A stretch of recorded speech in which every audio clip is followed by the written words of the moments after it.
My brothers and sisters in Islam, the Prophet ﷺ, he gave many examples in his ahadith. Allah gives many examples in the Quran. One prophetic example he gave of human beings, and from which we can derive many lessons from. And it's simple, small hadith, but it has profound meaning. He says, "An-nasu ma'adan." And in this hadith, he went a little bit different than what he usually does. He would always use the letter ka for tashbih. Whenever he would give example of something, he would say, this is like that. But in this hadith, he says, human beings are minds. Ma'adan means a mind. Human beings are minds. He doesn't say al-muslimuna ma'adan, that Muslims are minds. He doesn't say al-mu'minuna ma'adan, the believers are minds. He says an-nas, every single human being, even the one who will watch this video who doesn't believe in a God, he's also a mind in the words of the Prophet ﷺ. We are minds. And then it's one to say human beings are like minds. But then there's something else to be said when it's human beings are minds. It's like that man is like Jordan, or that man is Jordan. Isn't there a difference? Huge difference. The Prophet ﷺ, he says, human beings are minds. Why? Ibn Hajar Asqalani mentions a few things about this word ma'dan. First of all, he says when the Prophet ﷺ said ma'dan, there are some characteristics of minds that we look into. The first characteristic of a mind is that it must be discovered so that we can benefit from it. If it's not discovered, it's useless. Arabs were living in the Middle East for thousands of years. Arabs were living in Hijaz for thousands of years. I visited Kuwait in 2007 or 8, and the Arabs, these people who were living there, they were literally standing and living and sleeping on mines, oil mines, but they could not have sweet water to drink. People would die out of thirst. People would die out of hunger. This man, he said to us that one day, someone came knocking on his door, and he thought that these were qutta'u tariq, trespassers, so he took his ammunition out ready to go. He thought these are looters. So he comes out, and they say, sir, we're here, and they're speaking to him in English. He doesn't understand a word they said, and he rushes them off of his property. A few weeks later, these ears have heard the story directly from the owner of this place. He says, a few weeks later, I was summoned to a meeting in which many of the royal family members were sitting. And I come there, I was invited as a guest, so I come to the Diwaniyah, and again, those same people who came knocking on my door were sitting there. So I say, what's going on? What's the story? And they were told that these people, they want to put some machinery on these hundreds of acres of land that you own. They're asking permission to put machinery there. I said, no, never. This is my land. He said, no, the land is still going to be on your name. The land will not transfer on their name. All they're asking you is if they could put some machinery over here, because from their technology and their tests, they have identified that your land is an oil mine. And they now want to put machinery there to pull oil out. And for the property that you give them in the middle of a desert, which you don't even use, they will give you this much money for the machinery they put there, and this much money for each barrel of oil that's taken out from there. And I'm not talking about bidding on eBay for $30. We're talking about millions of dollars. Millions just for putting the machinery and per each barrel. And the man said, khalas, take it. Why wouldn't? So they come knocking on his door, and in an instant he's a millionaire, billionaire. So that oil mine was no use to that person if it was not identified. So first of all, mines have to be identified. A gold mine is no use if it's not identified. A diamond mine is no use if it's not identified, if it's not discovered.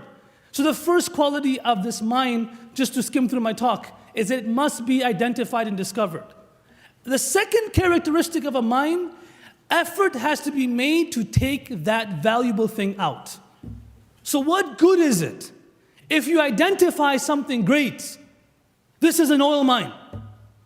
This is a diamond mine. This is a gold mine. But you make no effort to take that out. Lots of effort has to be made in order for that product, that product to be valuable for you and me and for the people around us. Machinery, money, thousands of dollars have to be put in place for that mine to be valuable now. And that is what the Prophet ﷺ is saying to every single individual that is sitting in this room, that we are all mines. Not as valuable as gold, much more valuable than a gold mine, much more valuable than an oil mine. My brothers and sisters in Islam, the Sahaba, the Prophet ﷺ discovered these people. They were mines. First he discovered them. Then he made an effort on them. And this effort of this long, 23 years effort he made on them. And at the end of his life, the night before he passed away, the Sahaba were praying Isha Salah. And Abu Bakr was leading Salah. And behind him were all the great Sahaba. Umar, Uthman, Ali, all the young Sahaba, Abdullah bin Zubayr, Abdullah bin Mas'ud, Abdullah bin Umar, Abdullah bin Amr, all the great Sahaba were praying Salah behind this great man Abu Bakr, radiallahu anhu. And the Sahaba haven't seen the Prophet ﷺ for a few days. He's sick. He's ill. As they're praying Salah, if this is the Qibla, if that's the Qibla in front of me, the Prophet ﷺ's house was on the left of the Qibla. If we go right now, the Prophet's house on the left of the Qibla. And the Prophet ﷺ, the Sahaba said, we were praying Salah, and all of a sudden, we sense that the curtain moved from the house of the Prophet ﷺ. Right? So we start looking towards the left. You know, Imam Abu Hanifa says, when you're in front of the Kaaba, it's afdal to look down and pray Salah. But all of us were Maliki and Shafi'i when we go to Mecca. We look straight at the Kaaba. We're not looking down over here. Imagine the Sahaba who was standing there. Yes, it's sunnah to look straight down, but the Prophet's face is manifesting from the curtain. Their eyes started going that way. Started looking towards the left. And now this beautiful, brimming face of the Prophet ﷺ. لَوْ لَمْ تَكُنْ لَهُ آيَةٌ مُبَيِّنَةٌ لَكَانَ مَنْظُرُهُ يَأْتِيكَ بِالْخَبْرِ. If you never spoke a word and you just saw his face, you would fall to your knees and accept Islam. Right? So the curtain moves and the Sahaba start looking towards the left. And they see this man, he has his hand underneath his chin like this. And his head is tied with a cloth because he had a severe fever. So he had a wet cloth tied on his head like this. And the Sahaba start looking towards the left. And all they see is this man sitting there leaning on his hand, and he starts smiling. He has this fulfilled smile on his face. And then he puts the curtain away, draws the curtain, and the same night he passes away before Fajr Salah. Ibn Hajar al-Asqalani rahimahullah writes about this, and he says, the Prophet at that time, sallallahu alaihi wasallam, could have cried. He could have done anything, but why did he smile? And he says he smiled because he was so proud of the Sahaba. He was looking at Abu Bakr, Umar, Uthman, Ali, and the efforts they made to reach this point. And he was so proud that he was leaving his deen in their hands. He was like a father before he dies, and he has his business that he gave his entire life for. And he looks in the room and he sees these great children that can carry on his legacy. How proud is his soul when he's put to rest. Versus that father when he looks in the room and he doesn't see nobody that can carry on his legacy. When Umar bin Abdul Aziz rahimahullah was leaving this world, he looks at Raja bin Hilwa and he says, oh Raja, I'm the one that put Abdul Malik bin Marwan and Sulaiman bin Abdul Malik and all these great emperors before me. I'm the one that put them to rest in their graves. And the sunnah of burying somebody is to untie the knot on his head and his feet when you put the body in the grave. He says, I was the one responsible to untie these knots. And Abdul Malik bin Marwan, they say, lahu wajahatun wa basaratun wa basiratun. He was a very beautiful person. And he says, I untied the knot and I wanted to make sure that his face is facing the Qibla. And as I untied the knot, his face turned into charcoal black. And as I was trying to turn his face towards the Qibla, the face was refusing. It was so heavy. And he says, everyone before, same thing happened.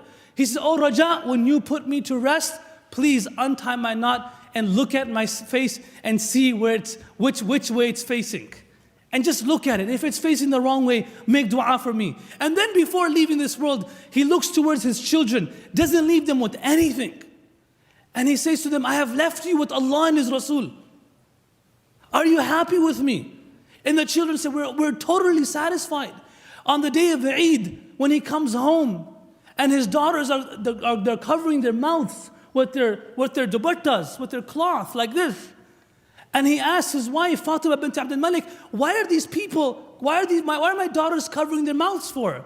And on the day of Eid, of the Khalifa of the world, not some random person, on the day of in his house, they say, the wife responds and she says that today we did not have food to eat, so our daughters had to eat uncooked onions. That's all they had to eat, and because of that, they're covering their mouths while they're speaking to you.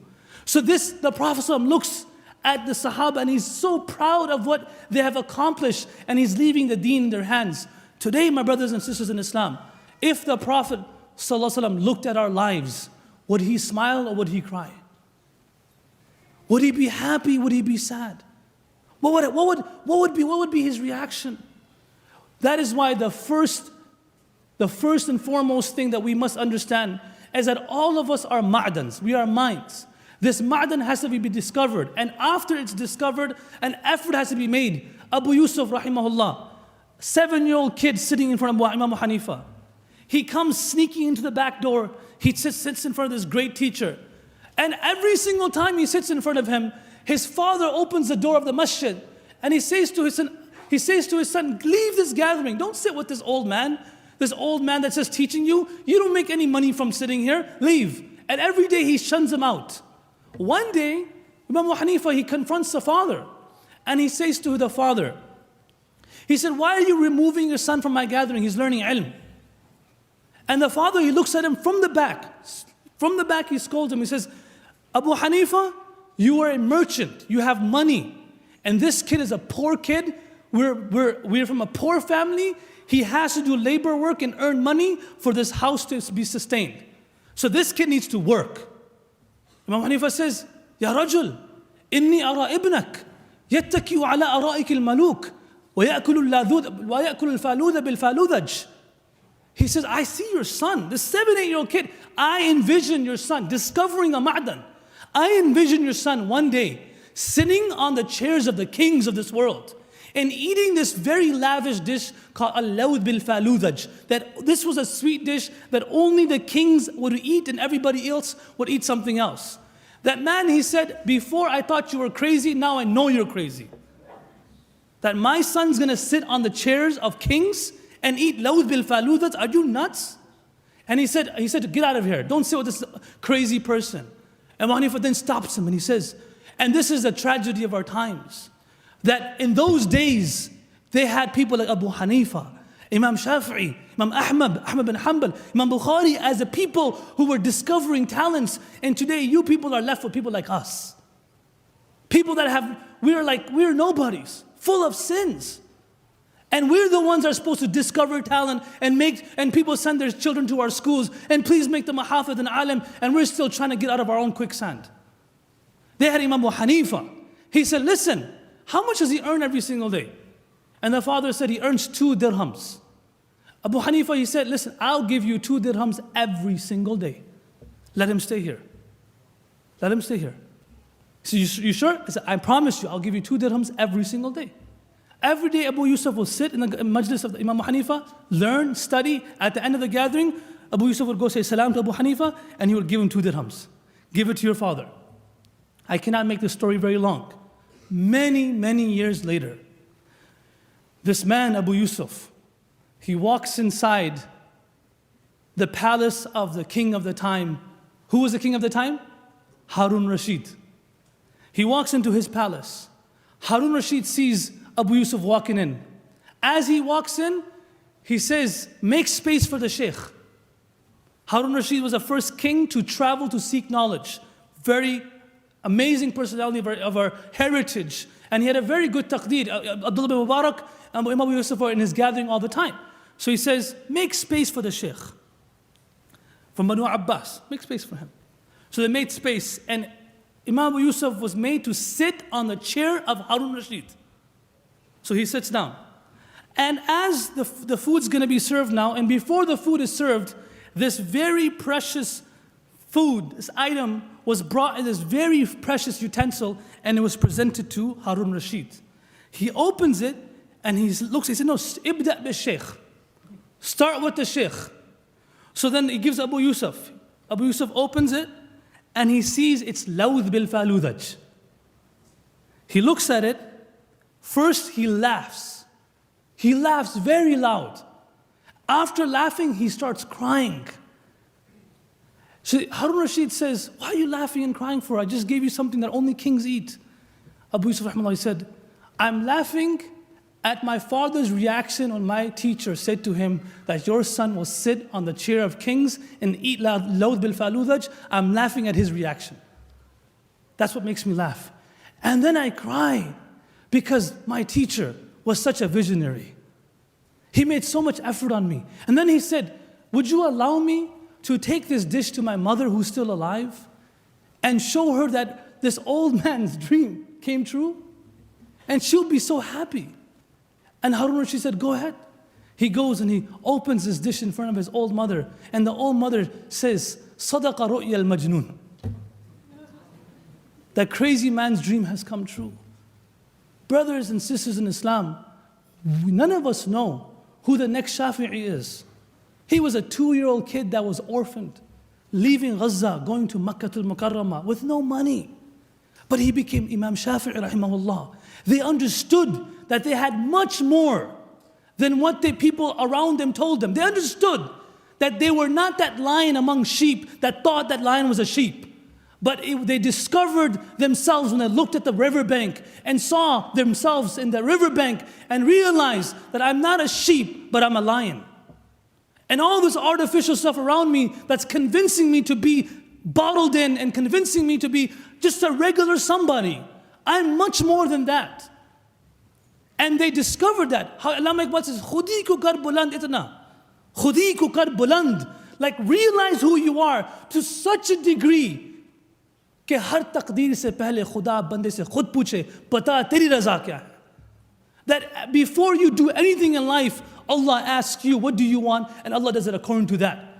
وَلَسَوْفَ يُعْطِيكَ رَبُّكَ فَتَرْضَى وَلَسَوْفَ يَرْضَى قَدْ نَرَى تَقَلُّبَ وَجْهِكَ فِي السَّمَاءِ فَلَنُوَلِّيَنَّكَ قِبْلَةً تَرْضَى. Allah starts telling you, Allah starts making things around you in a manner that you wish and would you would love. And I end this topic by saying people who discovered their talents and they gave their entire life for the sake of Allah after discovering their talents. They were not regular people. We read history books that when Ahmad bin Hanbal rahimahullah passed away, there was 1.2 million people there for his janazah. We were shocked in a time where there was no social media, in a time where there was no text messaging, and the same day the man passes away, there's 1.2 million people there, and for somebody to reach his body that came for his janazah, if he was to stand in line, it would take him 2 days and 2 nights. So we thought, this can't be true.